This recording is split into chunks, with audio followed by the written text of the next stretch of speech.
Hello tout le monde, j'espère que vous allez bien et que vous êtes prêts pour la célébration du jour. Moi en tout cas je suis super enthousiaste pour ce qui va prendre place aujourd'hui et je vous invite à vous installer confortablement et être prêt à rentrer dans le temps de louange qu'on va avoir. Donc, tout de suite, place au temps de louange.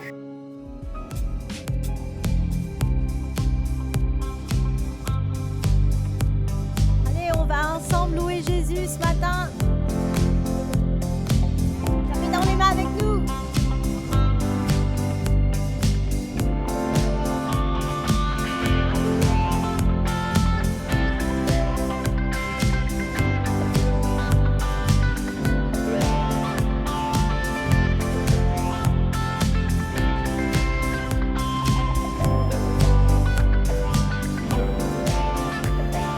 Heureux sont les affligés, car tu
Je décide d'élever ma voix.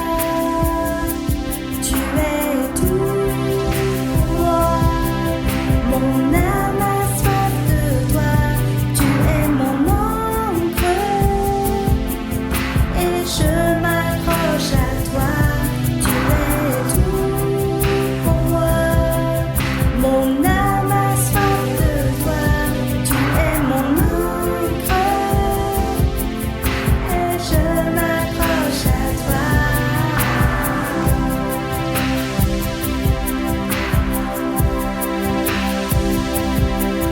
Car ton nom me guérit, ton amour m'envahit, car tu as vaincu la mort et son pouvoir. Car ton nom me guérit, ton amour m'envahit, car tu as vaincu la mort et son pouvoir. Car ton nom me guérit, ton amour m'envahit, car tu as vaincu la mort et son pouvoir. Car ton nom me guérit, ton amour m'envahit, car tu as vaincu la mort et son pouvoir.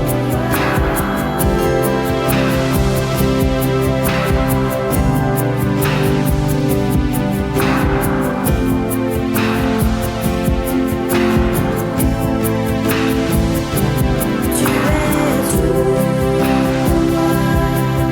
Mon âme a soif de toi. Tu es mon encre et je m'accroche à toi. Tu es tout pour moi. Mon âme a soif de toi. Tu es mon encre et je m'accroche à toi. Tu es tout pour moi. Mon âme a soif de toi. Tu es mon encre et je m'accroche à toi.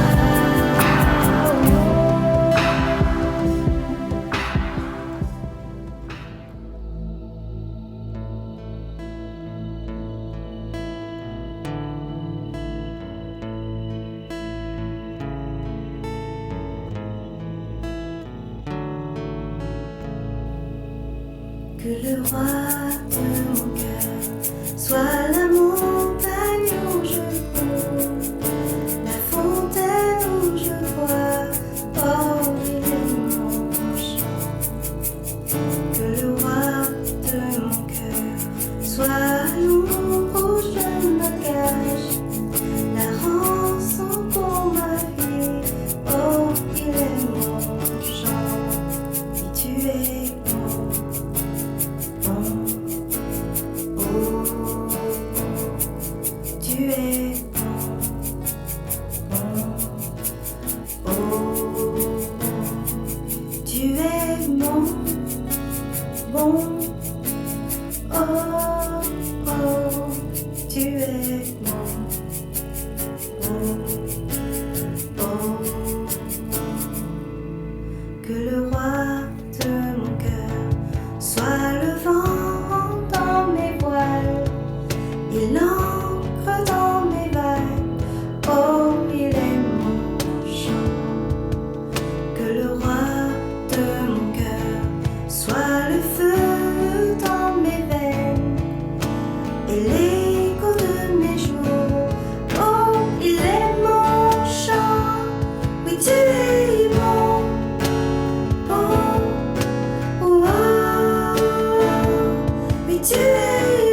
Je suis avec toi, je suis avec toi, je suis avec toi.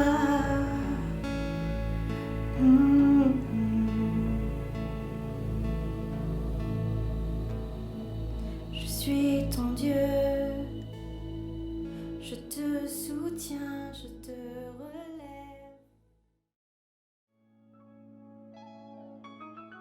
Merci à notre formidable groupe de louanges pour ce temps dans la présence de Dieu. Passons maintenant à quelques annonces.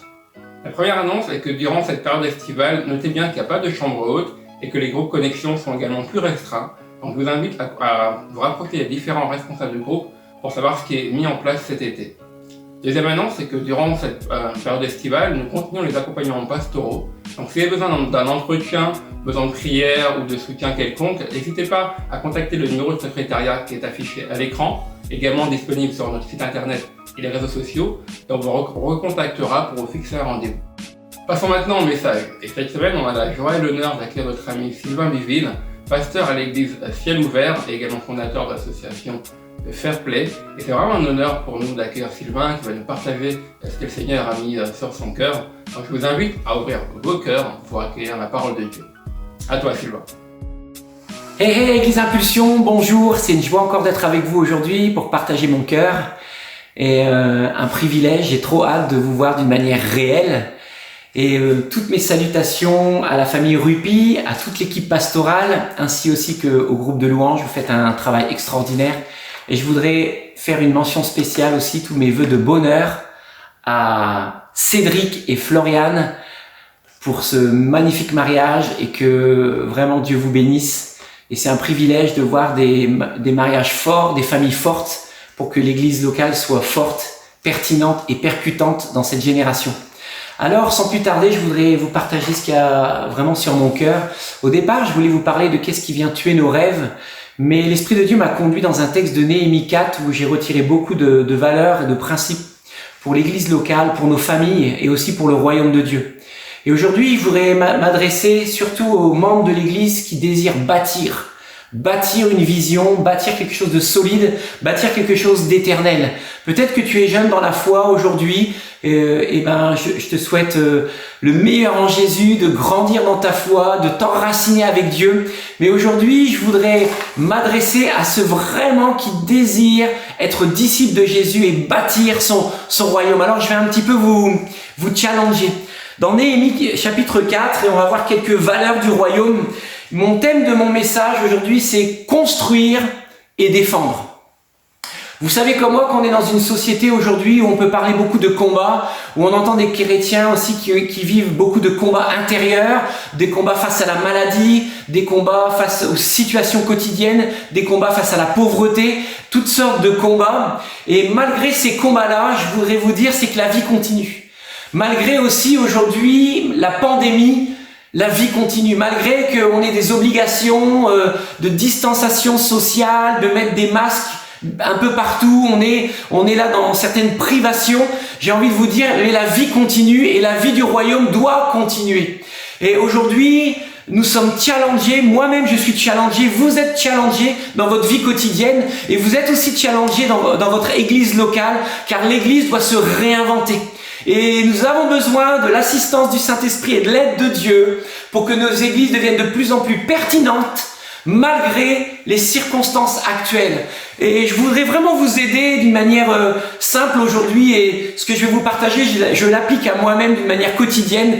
Mais vraiment, j'ai été frappé dans ce texte de Néhémie chapitre 4. Il est dit « Lorsque Sanballat apprit que nous rebâtissions la muraille, il fut en colère et très irrité. » Je voudrais pas vous décourager, mais vous savez que quand on a décidé intérieurement de se lever pour bâtir le royaume, de se lever pour travailler pour Dieu, vous allez devoir aller à contre-courant des opinions des gens vont être irrités, des gens vont être jaloux, des gens vont pas comprendre pourquoi vous avancez à contre-courant. Et aujourd'hui, beaucoup de personnes se posent des questions, mais comment faire l'église d'aujourd'hui? Mais là, je voudrais vous donner quelques stratégies, peut-être qui vont vous aider. Et plusieurs phases dans la construction de la muraille, Néhémie a eu des challenges, des défis, et à chaque fois que l'ennemi venait, il a réajusté sa stratégie. Et vraiment, ce qui me frappe dans ce texte, je voudrais pas lire tout le chapitre 4 de Néhémie, mais je vous encourage à le lire cette semaine. Il y a beaucoup de choses, mais à chaque fois qu'il y a eu l'ennemi qui est venu, qui était en colère et si irrité, il s'adressait toujours devant Dieu. Verset 4, il dit, « Ô Dieu, écoute, nous sommes méprisés. » Et verset 6, il dit, « Nous rebâtîmes la muraille qui fut partout achevée jusqu'à la moitié de sa hauteur, et le peuple reprit à cœur le travail. » Il y a eu une deuxième phase où ils ont repris le travail, s'est adressé à Dieu, il a eu une stratégie, et tout le peuple s'est remis au travail. Et un peu plus loin, il est dit, Sambala, Tobija, etc., les Amomites, etc., furent encore très irrités. Et en fait, il dit, nous priâmes et nous établissons, nous établîmes, c'est les conjugaisons, une garde de jour et une garde de nuit pour défendre contre les attaques de l'ennemi. À chaque fois qu'il y a eu une contre-attaque, Néhémie a réajusté, sa stratégie. Là où je voudrais en venir, après les forces leur sont manquées, il a dit, les forces nous manquent, les fardeaux sont nombreux et les décombres sont considérables pour bâtir. Et encore, Dieu lui a redonné une stratégie. Et là où je voudrais m'arrêter aujourd'hui pour vous, et ce que vraiment j'ai reçu, c'est verset 17, il est dit, ceux qui bâtissaient la muraille travaillaient d'une main et tenaient dans l'autre main une arme. Verset 17, ceux qui bâtissaient la muraille travaillaient d'une main et tenaient une arme de l'autre. Et c'est vraiment le sujet de mon message aujourd'hui. En tant qu'Église, vous devez apprendre à avoir la truelle, travailler pour le royaume de Dieu, construire, mais aussi défendre le royaume de Dieu. Vous savez que l'épée, c'est souvent considéré comme la parole de Dieu, une arme offensive. Mais aujourd'hui, je voudrais vous dire aussi, l'épée, c'est défendre tes droits. Nous ne sommes pas seulement en guerre contre des esprits méchants, etc., ou quelque chose de mystique, et on est là à prier, en veux-tu, en voilà. Non, nous devons aussi construire, vivre dans le spirituel, c'est aussi construire le royaume et défendre aussi nos droits. Alors la première chose, le premier point que je voudrais partager avec vous, c'est ce point-là qui arrive, c'est construire ma vie et défendre nos pensées. Tu dois chaque jour construire ta vie, mais aussi défendre tes pensées. La pandémie, aujourd'hui, ne va pas faire que nos projets s'arrêtent. Mais par contre, la pandémie amène des pensées négatives qui veulent freiner les projets que Dieu a prévus pour nous. Alors, je voudrais vous lire quelques textes et tous ici, je vous encourage à continuer à construire vos vies malgré les situations difficiles. Et toutes les guerres, aujourd'hui, passent par notre système de pensée. Plusieurs textes, je voudrais vous laisser, Ésaïe 55, verset 6. « Cherchez l'Éternel pendant qu'il se trouve, invoquez-le tandis qu'il est près, que le méchant abandonne sa voie et l'homme inique ses pensées, qu'il retourne à l'Éternel qui aura pitié de lui, à notre Dieu qui ne se lasse pas de pardonner, car mes pensées ne sont pas vos pensées, et vos voix ne sont pas vos voix, dit l'Éternel. » Romains 12, verset 2, il est dit « Ne vous conformez pas au siècle présent, mais soyez transformés par le renouvellement de l'intelligence, afin que vous discerniez quelle est la volonté de Dieu, ce qui est bon, agréable et parfait. » Vous savez comme moi aussi, dans Proverbe 23, il est dit « Car il est comme les pensées de son âme. » Car il est comme les pensées de son âme. Ton identité dépend aussi de ton système de pensée. Je voudrais vous encourager, on réagit soit avec nos valeurs, ou soit avec notre système de pensée. On peut avoir un bon cœur, mais un mauvais système de pensée. L'idéal, c'est d'avoir les deux. Un bon cœur, mais aussi un bon système de pensée. Et le bon système de pensée, c'est tu dois te laisser nourrir par la parole de Dieu, te laisser renouveler par la parole de Dieu. J'ai lu une citation récemment. « Votre vie d'aujourd'hui est le résultat de votre pensée d'hier et votre vie de demain sera déterminée par ce que vous pensez aujourd'hui. » Alors, quoi penser aujourd'hui pour avoir un meilleur demain? Je voudrais vous laisser ce texte de Paul dans Philippiens 4.8, il dit « Au reste, frères, tout ce qui est vrai, tout ce qui est honorable, tout ce qui est juste, tout ce qui est pur, tout ce qui est aimable, tout ce qui mérite l'approbation, tout ce qui est vertueux et digne de louange, soit l'objet de vos pensées. Waouh! La deuxième chose, dans cette thématique de construire et défendre, garder la truelle et garder l'épée, nous devons construire nos jeunes et défendre notre leadership. Pourquoi construire nos jeunes?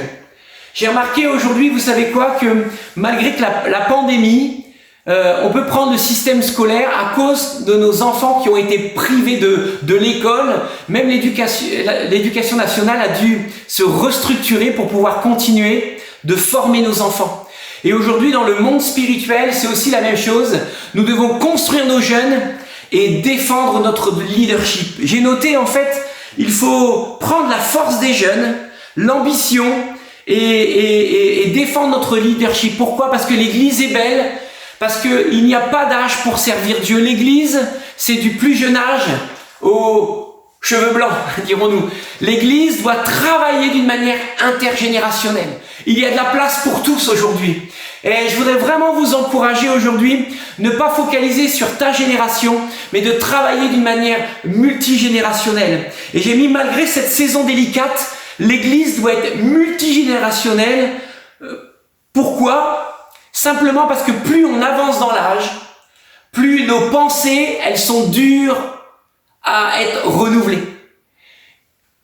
Plusieurs fois, j'ai parlé, on parle peut-être avec les papis et mamies, avec vos grands-parents, et on a du mal, plus on avance dans l'âge, à faire changer l'opinion de personnes qui sont avancées dans l'âge.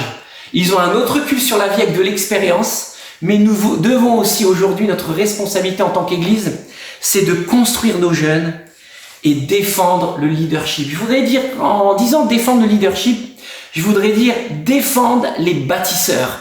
Nous devons défendre ceux qui se lèvent pour travailler pour la cause de Jésus-Christ. Alors, je voudrais prendre un texte avec vous par rapport à construire nos jeunes et défendre le leadership dans une allégorie qui est dans Juges, chapitre 9, verset 8, où il est dit que les bâtisseurs sont comme les cèdres du Liban. Ce texte, c'est un peu une allégorie, il est dit « Écoute-moi, habitants de Sichem, et que Dieu vous écoute. Les arbres partirent pour aller oindre un roi pour le mettre à leur tête. Les arbres partirent pour aller oindre un roi pour le mettre à leur tête. Et ils dirent à l'olivier, règne sur nous. Mais l'olivier répondit, renoncerai-je à mon huile qui assure les hommages de Dieu et des hommes pour aller planer au-dessus des arbres?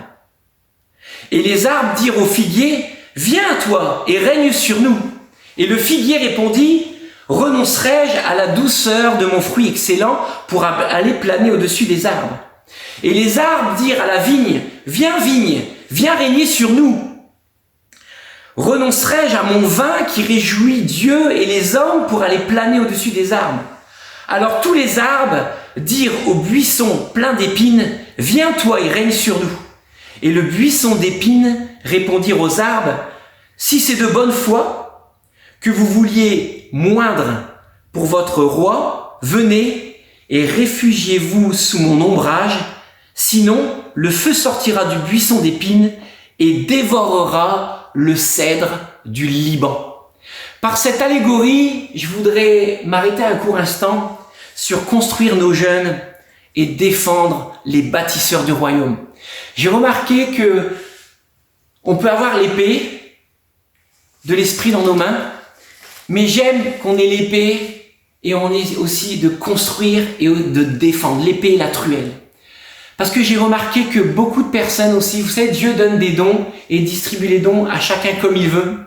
Mais j'ai remarqué aussi de plus en plus de personnes servent leurs dons plus que servir Christ. Et je voudrais qu'on soit des bâtisseurs comme le cèdre du Liban. Par cette allégorie des 3 arbres, ils avaient l'opportunité de construire et de régner. Mais au mieux de voir l'appel auquel ils pouvaient être attachés, ils se sont réfugiés sur les dons qu'ils avaient reçus. Et je vais vous dire aujourd'hui, mes amis, je veux vraiment vous encourager. Dieu donne des dons Dieu m'a donné un don de guérison et vraiment je l'ai pas mérité. Je voudrais vous dire même que j'ai pas jeûné, prié, mais les situations de la vie où quand j'étais malade, j'ai crié à Dieu et j'ai remporté des victoires sur ma santé. Et maintenant, quand je prie pour les malades sont, je vais dire, facilement guéris, mais c'est pas moi, c'est l'Esprit de Dieu au travers de ma vie. Et Dieu donne des dons et j'ai reçu un don de guérison. Mais vous savez quoi? Je dois suivre Christ. Et je vais vous donner un petit témoignage. Pendant plusieurs années, les gens venaient à l'église parce qu'ils savaient que le pasteur avait le don de guérison. Et en fait, ils venaient et recevaient la guérison, mais c'est pas pour autant qu'ils grandissaient en Christ. Gloire à Dieu pour le don manifesté qui vient guérir les gens. Et ça me fait rappeler le peuple d'Israël qui était dans le désert. Il y avait la manne, il y avait la caille, il y avait la gloire de Dieu chaque jour. Leurs vêtements ne s'usaient point, mais ils ont tourné 40 ans dans le désert. Et aujourd'hui, nous avons besoin d'un peuple qui rentre dans sa terre promise, un peuple qui rentre dans sa destinée et qui puisse pleinement suivre Christ et le servir. Bien sûr, les dons, c'est formidable, mais je t'encourage à servir Christ et suivre Christ plus que suivre tes dons. Ça, c'est vraiment la clé du royaume.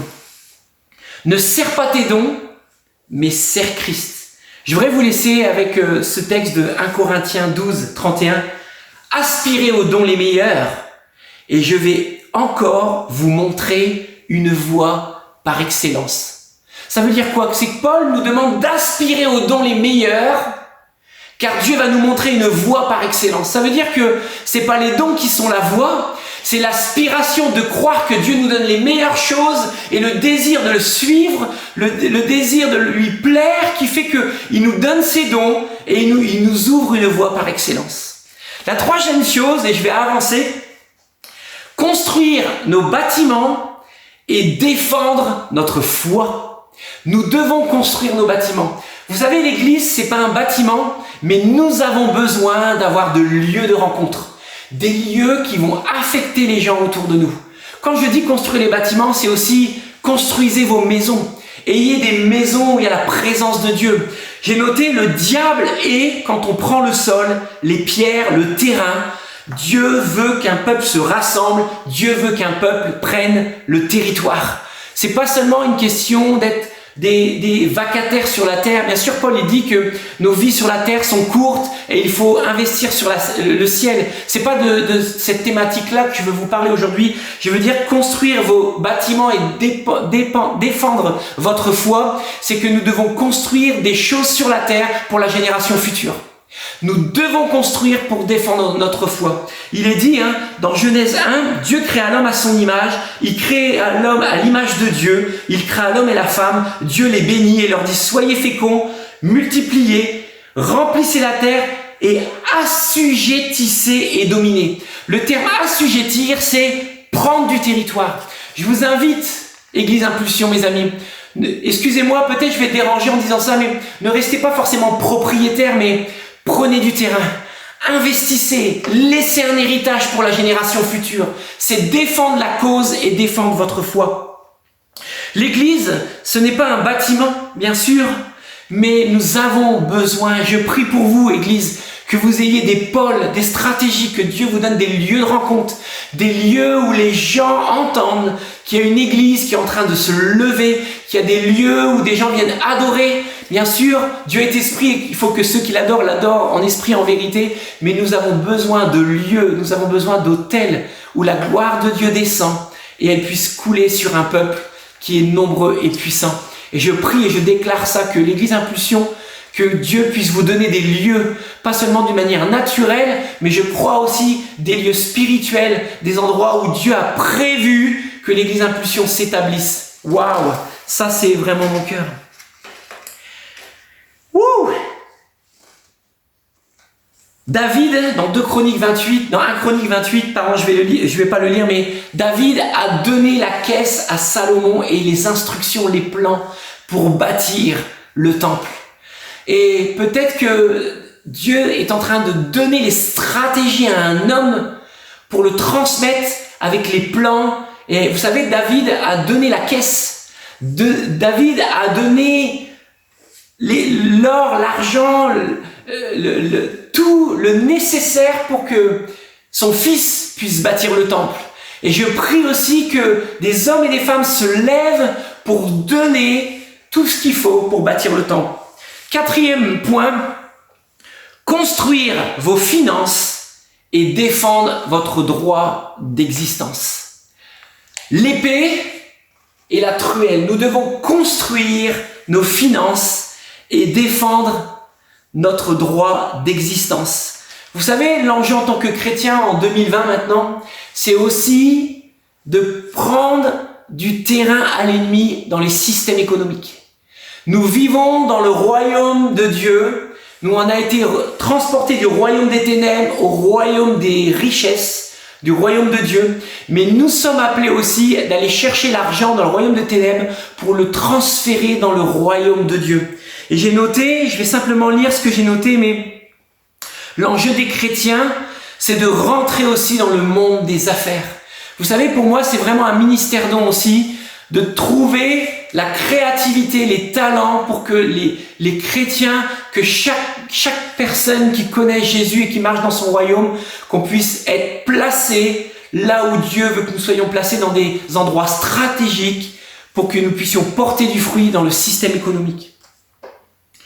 Je ne voudrais pas vous parler de la budgétisation, ça serait tout un message, mais combien tu es prêt à budgétiser dans ton revenu mensuel pour injecter dans le royaume de Dieu. Soyons des disciples pertinents. J'ai mis, vous savez, quand la différence entre le peuple qui était dans le désert et le peuple qui est rentré dans la terre promise, c'est que le peuple dans le désert dépendait de la manifestation de l'amour de Dieu par la manne et la caille. Mais quand il est rentré dans la terre promise, il n'était plus une question de dépendre des choses, de dépendre de la bonté de Dieu. Mais bien sûr, on dépend de la bonté de Dieu qui amène la repentance et l'amour du Père en nous. Mais à un moment donné, la maturité fait qu'on dépend de la bonté de Dieu, mais aussi Dieu nous demande de semer afin de récolter. Et le peuple qui est rentré dans la terre promise a appris à semer pour récolter. Et je voudrais vous encourager aujourd'hui, c'est construire vos finances et défendre votre droit d'existence. Je prie que des hommes et des femmes forts dans la foi, mais aussi qui soient fortes d'une manière budgétaire. Peut-être vous n'avez pas entendu ce genre de message, mais je crois aujourd'hui que, vous savez, maman, c'est un maître. La Bible dit, nul ne peut servir de maître. Soit il haïra l'un et il aimera l'autre. On peut pas, c'est soit Dieu et maman. Mais l'argent est soumis à Dieu et l'argent c'est un bon serviteur. Il n'y a aucune emprise sur nous. L'argent doit nous servir, mais cependant il nous en faut. Et il nous faut la diligence, il nous faut l'intelligence, il nous faut aussi la sensibilité de l'onction de Dieu, de savoir où semer afin de récolter. Et je crois à une nouvelle génération d'hommes et de femmes, de jeunes, d'ados qui sont pertinents et qui vont se lever dans le monde économique pour influencer, pour défendre nos finances et défendre notre droit d'existence. Gardons l'épée et gardons cette truelle à la main. La 5e chose et dernière chose, c'est construire votre influence et défendre vos décisions. Construire votre influence et défendre vos décisions. J'ai noté, l'influence vient stratégiquement, mais aussi l'influence vient spontanément. Comment l'influence vient sur ma vie? Je pense vraiment, c'est de savoir qui l'on est en Christ. On n'a pas un rôle à jouer, on n'a pas une étiquette, un masque à mettre. Vous savez, pour ceux qui me connaissent, je suis le même à la maison, je suis le même à l'église, je suis le même devant vous à la caméra. Vous savez, l'influence, c'est simplement découvrir qui nous sommes en Christ. Et on est tellement confortable dans notre identité, on est tellement sécure dans notre identité que la sécurité de Dieu en nous va faire qu'on est attractif aux gens du dehors. Et vous savez comme moi que le monde d'aujourd'hui a besoin d'amour et a besoin de sécurité. Et plus l'amour de Dieu est déversé dans mon cœur, plus j'ai cette influence parce que les gens savent qui m'anime, savent la sécurité, savent en qui je m'appuie, c'est Christ. Construire notre influence et défendre vos décisions. Le pouvoir de prendre des bonnes décision. Aujourd'hui, j'ai envie de vous dire que je suis en train de vous prêcher la parole et vous passez un bon moment avec moi. L'onction de Dieu est là et peut-être que vous ressentez la présence de Dieu dans vos maisons, dans vos familles. Mais construire notre influence et prendre des décisions, c'est pas seulement là au temps de la réunion, mais peut-être c'est demain matin à 9h, tu vas devoir prendre une décision. Peut-être que le challenge, ça sera demain sur ton lieu de travail, tu vas devoir prendre des bonnes décisions. Et je prie aujourd'hui que tu n'aies pas seulement le désir de construire, mais que tu puisses recevoir la parole de Dieu, l'épée, et avec ce désir de construire. Vous savez, excusez-moi l'allégorie, mais je vois beaucoup de gens qui ont l'épée, qui manient la prière. Bien sûr, je renie pas la puissance de la prière, de l'intercession, mais aussi tu dois décider de construire et de prendre des bonnes décisions qui vont faire avancer ta vie. Vous savez comme moi que le monde aime le statu quo. Les gens aiment procrastiner, remettre les choses à demain, on verra où on va tuer le temps, on se laisse vivre. Mais la Bible nous dit non, on doit racheter le temps. Et que l'Esprit de Dieu ce matin te réveille à l'intérieur de toi en disant oui, je veux être quelqu'un d'influent et défendre mes décisions. J'ai eu beaucoup de décisions à prendre dans ma vie et avant de prendre ces décisions, vous savez quoi? J'ai dû me préparer à les défendre. Le jour où je suis tombé amoureux de ma femme, il y a 25 ans, j'ai dû préparer les gens à expliquer pourquoi j'allais épouser cette personne.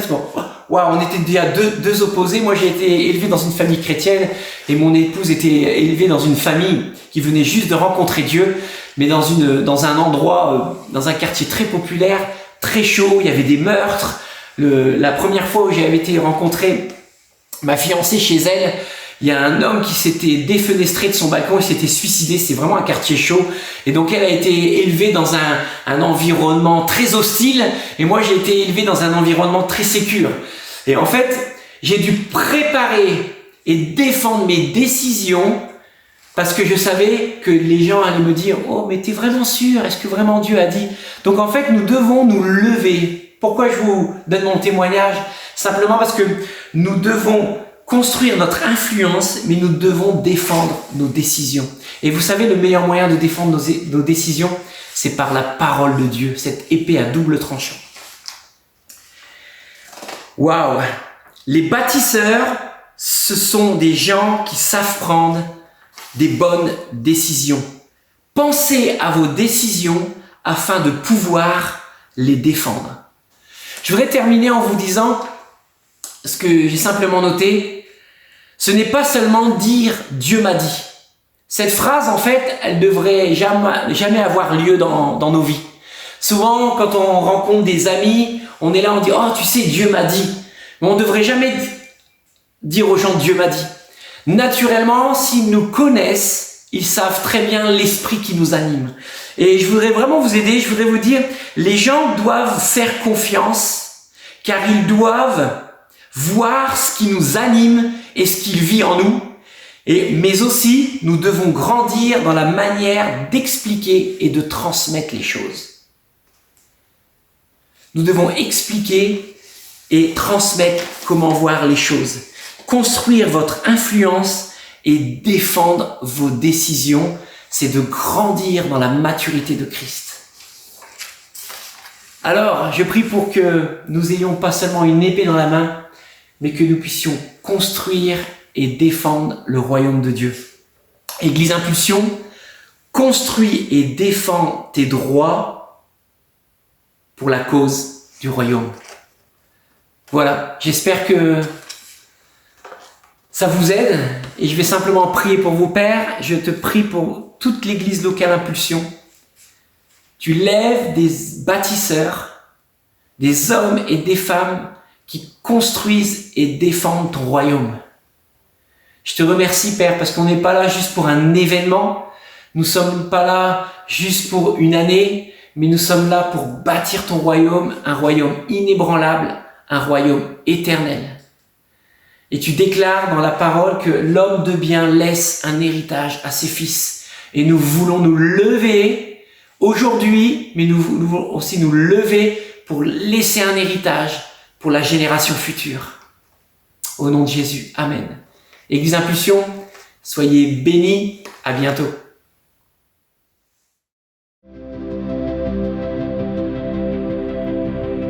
J'élève un alléluia en présence de mes ennemis. J'élève un alléluia plus fort que le tout en moi. J'élève un alléluia. Mon arme, c'est ma mélodie. J'élève un alléluia. Le ciel est là et combat pour moi. Je chanterai, même dans la tempête, de plus en plus fort. J'élèverai ma louange. L'espoir naîtra du milieu des cendres. La mort est vaincue, le roi est vivant. J'élève un alléluia de tout mon cœur, de toute mon âme.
Passons maintenant par un temps de Sainte Seine et commençons par répéter cette confession de foi.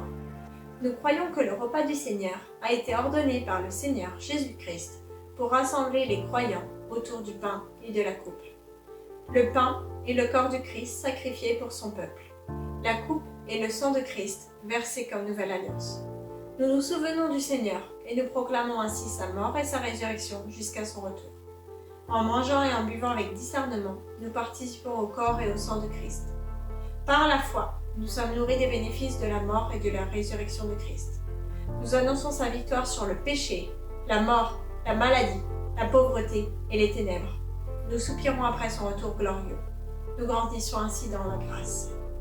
Avant de prendre la Sainte Seine, j'aimerais vous partager ce verset en 1 Corinthiens 10 au verset 17. Puisqu'il y a un seul pain, nous qui sommes plusieurs, nous formons un seul corps, car nous participons tous à un même pain. Et pendant ce temps où vous regardez le culte depuis vos maisons, j'aimerais vous dire qu'à travers la communion, à travers le corps de Christ, nous formons un seul corps et nous œuvrons ensemble pour Christ et pour l'œuvre de Christ. Alors prenons ensemble cette communion à travers laquelle nous formons un seul corps. Prenons ensemble le pain, les amis. Prenons ensemble le fruit de la vigne.